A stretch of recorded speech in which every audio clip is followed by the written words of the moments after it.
Oh, I've been through a few things, and the struggle is real. But I have learned something in my life, that there are 3 things that we all must do in order to believe in ourselves. Number 1, first, we need to see ourselves.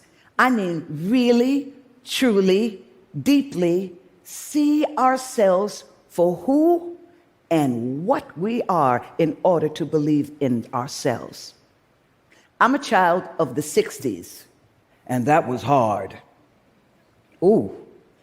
In the 3rd grade, I tested out of public school into a fancy private school, where the only black person I saw every day was the one who looked back at me in the mirror.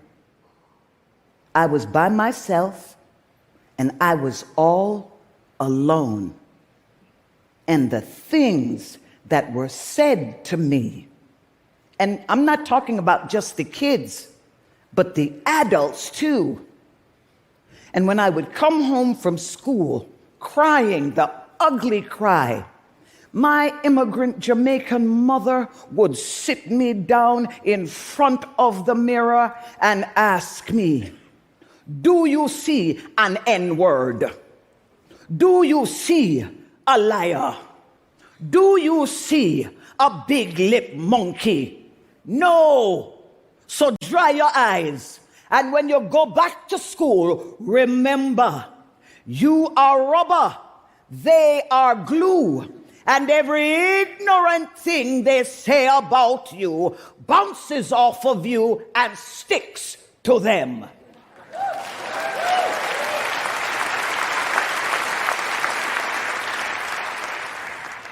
And I believed her, and it didn't hurt so much because I believed. Number 2, we've got to think about ourselves in order to believe in ourselves.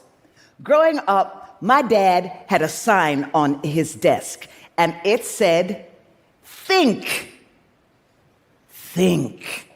Ooh, I did not know how valuable and powerful the simple act of thinking was until I came back to Hollywood from my triumphant run on Broadway, and I had this meeting with a big studio Hollywood casting director. Oh, I was so excited. I walked in and he looked at me and he said, "Everybody knows you're a beautiful, talented black girl. But what do I do with a beautiful, talented black girl? Do I put you in a movie with Tom Cruise? Does he kiss you? Who goes to see that movie?"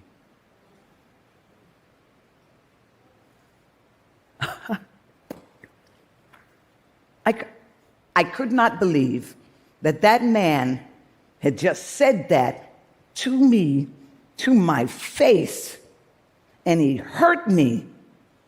He hurt me so deeply, I was actually thinking about quitting. Until I started to think. And I thought about what he said. He said that everybody knew that I was a beautiful, talented black girl.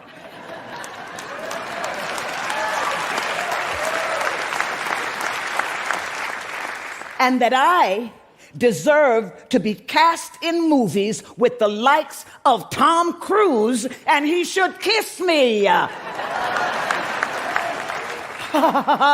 So what was meant to break me did not break me, it built me up. I believed that man. I believed what he said. And I walked out of there giving myself permission to take up space in Hollywood, knowing that I belonged there no matter what anybody thought about me.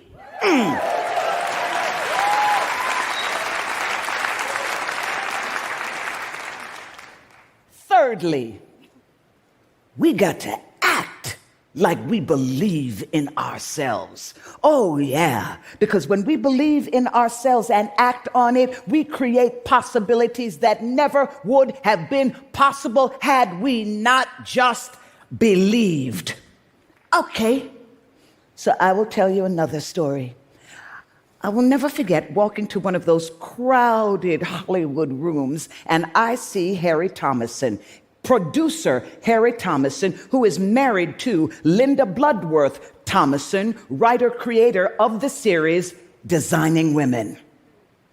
I walk right up to Harry and I say, how can it be that after all of these years, Anthony has not had a relationship with a black woman?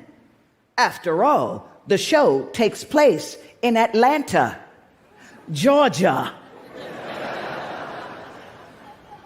He looked at me, took a step back, and said, who are you? I said, I'm Sheryl Lee Ralph. And he said, okay, have your people call my people, and we will see what we can do.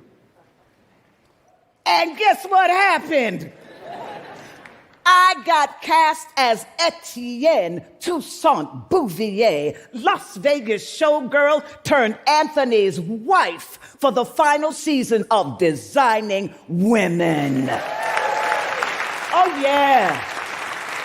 Against all odds, once again, I gave myself permission to take up space, believing that I belonged. I believed that if Sheryl Lee did the work of honing her craft, building solid relationships, and stayed ready so she didn't have to get ready, anything was possible. Heck, winning an Emmy, a Grammy, an Oscar, a Tony. He got it, baby. So, when you leave this room today, I challenge all of you to start a meaningful practice of looking in the mirror and loving what you see. Believe in what you see. If you can't love it, then respect it. And if you can't respect it, then encourage it. If you can't encourage it, empower it. And if you can't empower it, please be kind to it.